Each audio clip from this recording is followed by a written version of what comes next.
On November 9, 2010, a powerful explosion shook the DuPont chemical manufacturing plant in Tonawanda, New York, a suburb of Buffalo. A contract welder was performing maintenance work on a tank that, unknown to him, contained flammable gas. The explosion blew the top off the tank, throwing the welder to the ground and killing him instantly. A second contract worker was burned. The tragic explosion at the DuPont facility exposed weaknesses in how process hazards were analyzed and controlled. The result was the death of a welder in a preventable hot work accident. Hot work accidents occur when workers are welding, cutting, or grinding near flammable vapor, and were the focus of a 2010 CSB safety bulletin. Deficiencies in the safety management of hot work were among the causes of the tragedy at DuPont.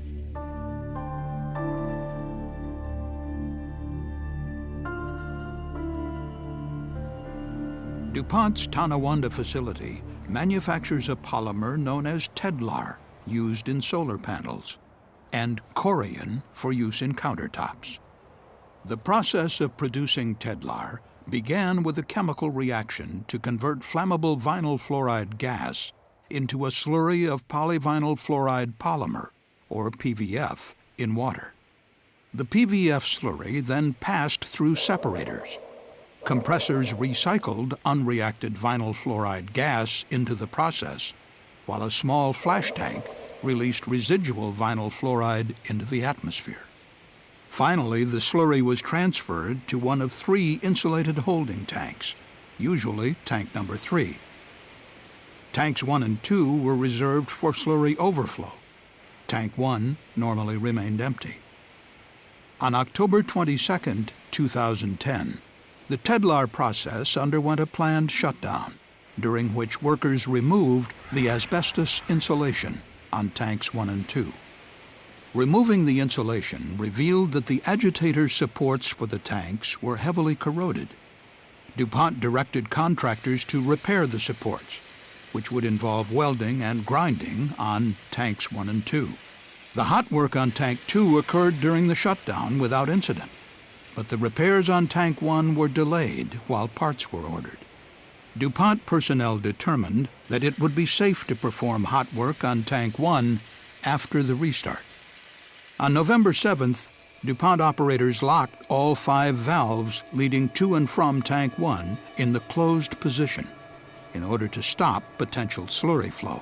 The tank's agitator motor was also locked out. However, DuPont personnel did not block the flow of gas inside the overhead piping, or overflow line, that connected the vapor space of all 3 tanks. They mistakenly believed that flammable vinyl fluoride gas could not reach any of the slurry tanks. But the CSB investigation found that even in normal operations, vinyl fluoride was not completely removed from the slurry and was always present in the slurry tanks in varying amounts. When the process restarted on November 6th, the flammable gas was able to travel from tanks 2 and 3 through the open overflow line into tank 1.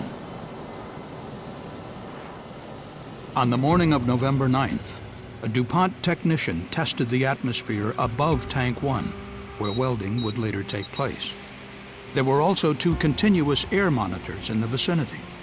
No flammable gas was detected, and the hot work was cleared to begin. But no testing was done to measure or monitor the atmosphere inside the tanks, where, unknown to the contractors, the flammable gas was at dangerous levels. Around 9 a.m., 2 contract workers began welding and grinding on tank 1. The welder connected his safety harness to the tank's agitator support and worked on top of the tank as the foreman looked on from the nearby catwalk. At approximately 11 a.m., the welder was repairing corroded portions of the agitator support beams directly above the flammable gas. A hole around the agitator shaft may have provided a pathway for ignition. Welding sparks could fall into the tank, even as flammable gas might drift upward toward the sparks. The ignition of the vinyl fluoride caused a powerful explosion. The force of the blast blew the top of the tank almost completely off. A flash fire erupted that consumed the flammable gas and quickly burned out. The welder was thrown to the ground, killed instantly from blunt force trauma. The foreman's face and arms were burned. Mark Wingard was a member of the CSB team that investigated the accident at DuPont. Had DuPont technicians tested Tank 1 for a flammable atmosphere, they would have known that any hot work presented a serious explosion hazard. But plant engineers did not realize that significant amounts of flammable gas could be present in the slurry tanks, and the testing was never done. DuPont regarded most of the Tedlar production process as covered under the OSHA standard for Process Safety Management, or PSM, and therefore subject to stricter operating and maintenance requirements. But DuPont personnel did not include the slurry tanks in the facility's PSM program. In a 2009 process hazard analysis, DuPont erroneously concluded that flammable vinyl fluoride gas could never reach the tanks in dangerous quantities.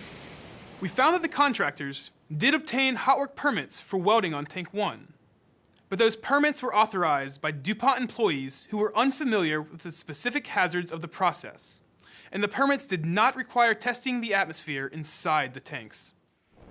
Two additional factors may have contributed to the tragedy.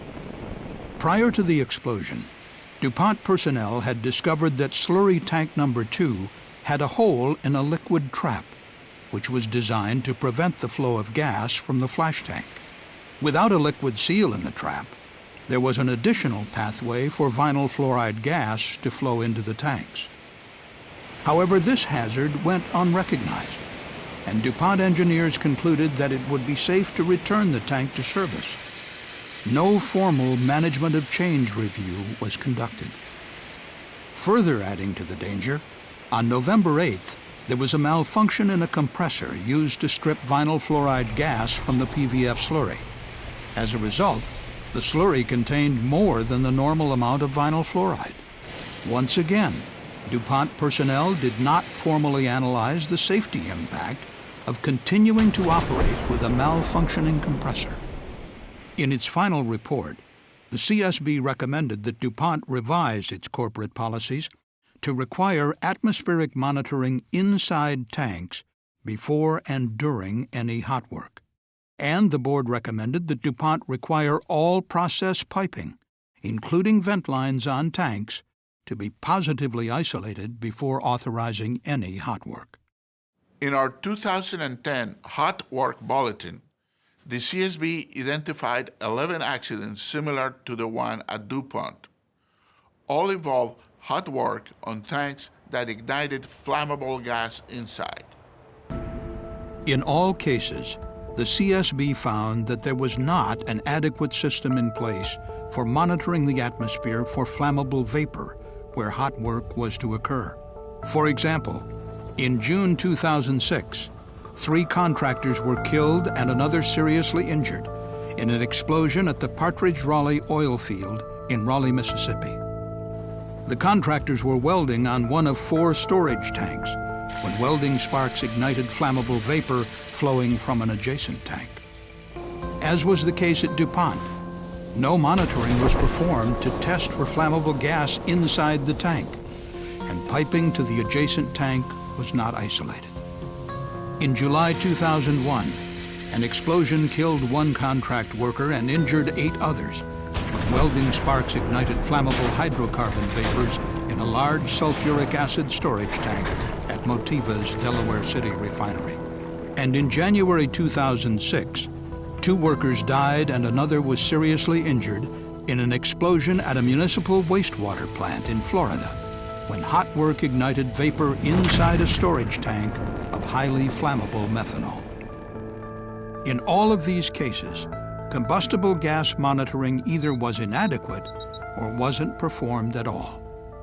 In its 2010 safety bulletin, the CSB said companies can prevent hot work accidents by analyzing the hazards, enforcing rigorous training and permitting procedures, constantly monitoring the atmosphere for flammables, and avoiding hot work in favor of non-spark producing methods whenever possible. Hot work is often seen as a routine activity, but it can prove deadly if fire and explosion hazards are overlooked. Thank you for watching the CSB safety video.